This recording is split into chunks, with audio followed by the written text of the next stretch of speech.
দুর্গাপুরের লাল ময়দানে শহীদ আশিস জব্বর Memorial knockout football টুর্নামেন্টের আজ চতুর্থ কোয়ার্টার ফাইনালে পরস্পর মুখোমুখি হয়েছিল দুর্গাপুরের দুই খ্যাতনামা ফুটবল দল তানসেন অ্যাথলেটিক ক্লাব এবং ভারতী ভলিবল ক্লাব। খেলার শুরু থেকেই দু দলের খেলোয়াড়দের মধ্যে বল দখলের হাড্ডাহাড্ডির লড়াই চোখে পড়ে। নির্ধারিত সময় কোনো দলই কোনো গোল করতে না পারায় খেলা শেষ হয় 0-0 অবস্থায়। এরপর নিয়ম অনুযায়ী ম্যাচ পরিচালক টাইব্রেকারের সিদ্ধান্ত গ্রহণ করেন। টাইব্রেকারে তানসেন অ্যাথলেটিক ক্লাব 2-0 গোলে ভারতী ভলিবল ক্লাবকে পরাজিত করে সেমিফাইনালে খেলার যোগ্যতা অর্জন করে। চতুর্থ কোয়ার্টার ফাইনাল ম্যাচে ম্যান অব দ্য ম্যাচ ঘোষিত হয় তানসেন অ্যাথলেটিক ক্লাবের গোলরক্ষক দীপ রাজ্জাক।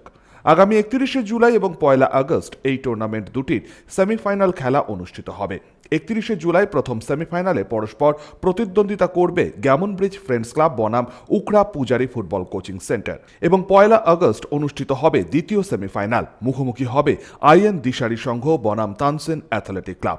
টুর্নামেন্টের চূড়ান্ত পর্যায়ের খেলা অনুষ্ঠিত হবে আগামী 6 আগস্ট 2025 বিকেল 3টায়।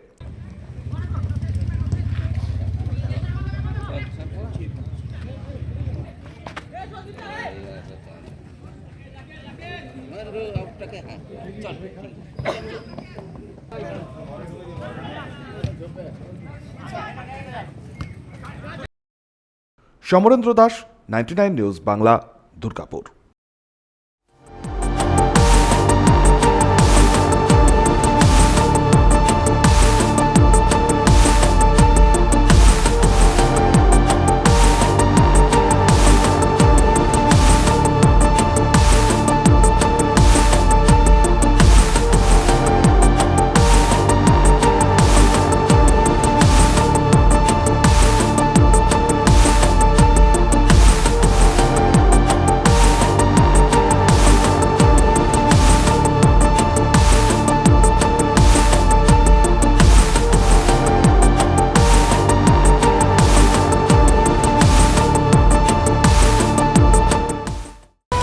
আপনারা দেখছেন 99 নিউজ বাংলা।